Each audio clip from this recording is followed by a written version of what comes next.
Assalamualaikum warahmatullahi wabarakatuh.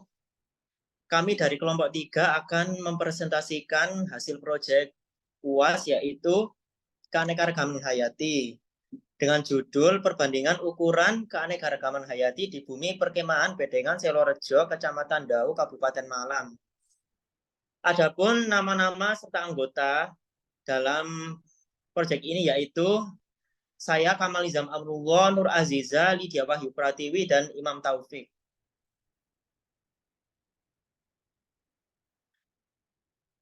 Mungkin bisa nah ini pendahuluan.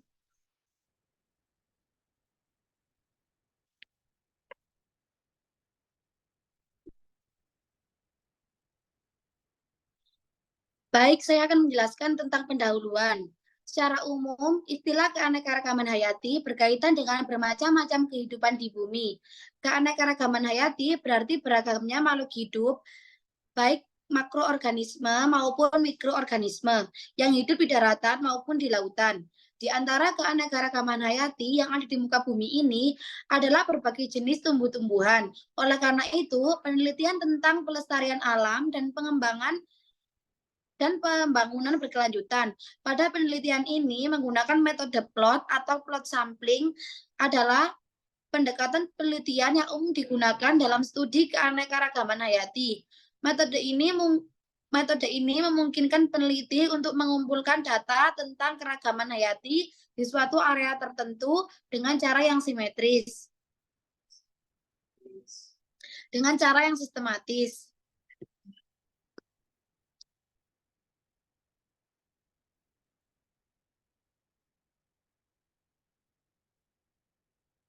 Yang selanjutnya yaitu kajian teori keanekaragaman hayati merupakan kemelimpahan jutaan tumbuhan, hewan, dan mikroorganisme mengenai genetika dan ekosistemnya. Keanekaragaman hayati berkembang dari keanekaragaman tingkat gen, tingkat jenis, dan tingkat ekosistem. Lingkungan adalah segala kesatuan ruang yang meliputi tempat tinggal makhluk hidup dan makhluk tak hidup dengan segala aktivitasnya yang saling berhubungan secara timbal balik.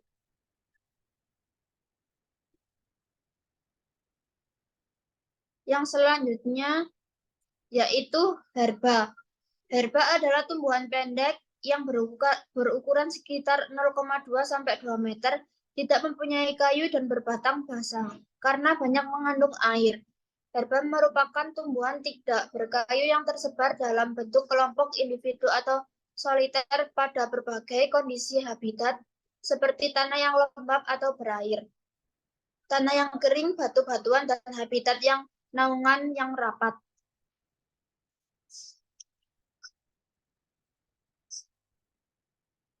Yang selanjutnya bisa disampaikan oleh Mas Taufik. Baik, saya akan melanjutkan presentasi dari Lydia.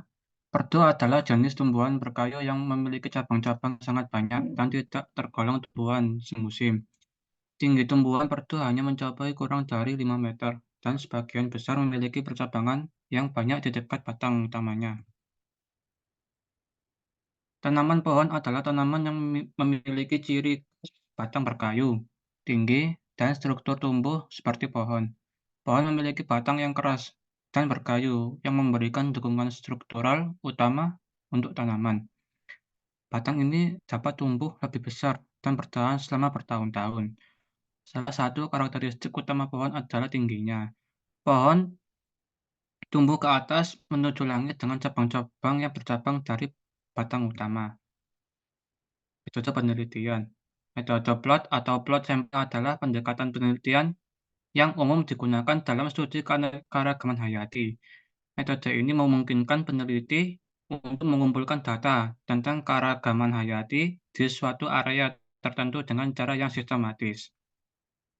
Selanjutnya akan dilanjutkan oleh video.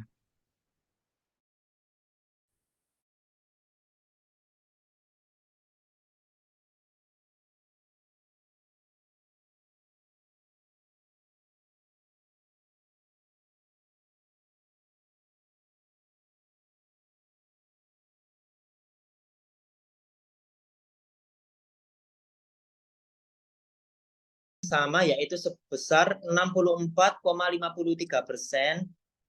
Iris germanica 46,42%. Cordyline fruticose 33,61%.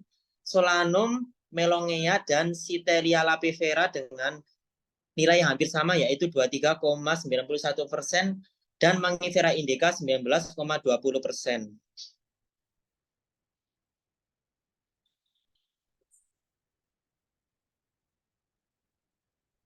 Baik, untuk slide selanjutnya, yaitu pada hasil pengamatan tanaman herba dengan nilai INP tertinggi adalah Virginia salmarmellow dengan nilai 34,30%.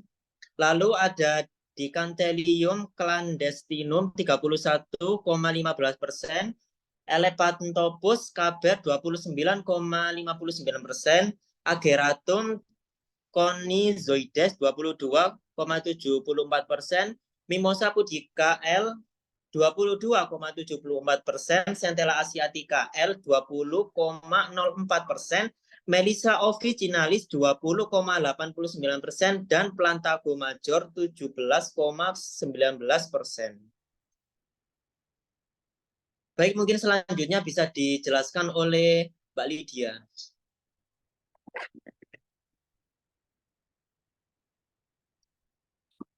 Pada tabel ketiga menjelaskan tentang vegetasi tingkat pohon dengan INP tertinggi adalah Pinus sp dengan nilai 140 derajat.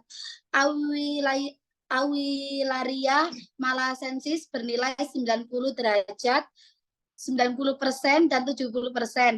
Dari hasil pembahasan di atas dijelaskan bahwa pada tanaman satu spesies Bractophyllum pictum sebanyak 22%, tanaman 2 dengan spesies Virginia saltmarsh-mallow dan INP pohon terbanyak adalah Pinus.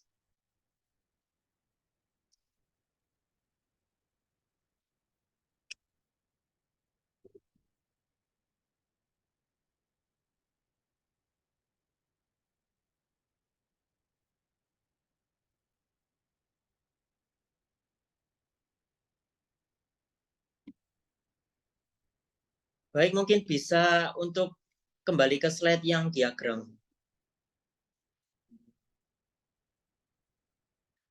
Di sini kita lihat untuk diagram INP per do. Pada diagram INP per do,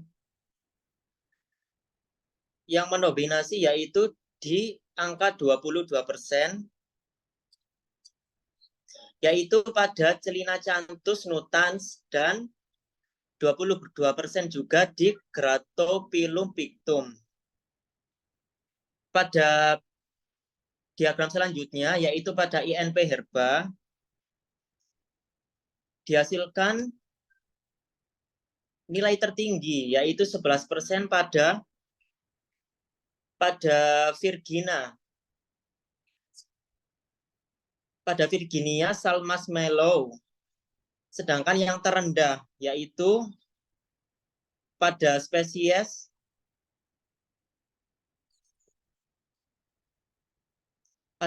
Plantago major, dan terdapat 2 spesies lagi lainnya. Pada INP pohon terdapat 1 spesies yang mendominasi di antara 2 plot, yaitu Pinus sp.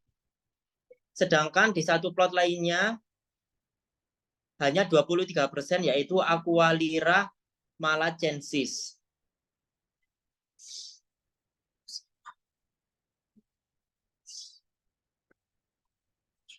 Untuk kesimpulan bisa dijelaskan oleh Mbak Aziza. Jadi dari kesimpulan presentasi kita hari ini yaitu hasil analisis pengamatan di wisata Bedengan Dau menunjukkan bahwa jenis dari masing-masing vegetasi pada semua tingkat pertumbuhan yang memiliki nilai indeks nilai penting paling besar menggambarkan jenis tersebut memiliki kesesuaian tempat tumbuh yang lebih baik dibanding dengan jenis lainnya.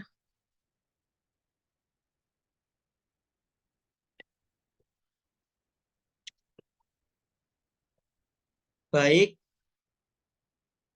ini merupakan penjelasan dari kelompok 3 mengenai proyek kita, yaitu perbandingan ukuran keanekaragaman hayati, lebih tepatnya pada tumbuhan di Bumi Perkemahan Bedengan Selorejo, Kecamatan Dau, Kabupaten Malang. Sekian presentasi dari kelompok kami. Jika terdapat kesalahan kata maupun ada penjelasan yang kurang, kami mohon maaf yang sebesar-besarnya. Terima kasih. Wassalamualaikum warahmatullahi wabarakatuh.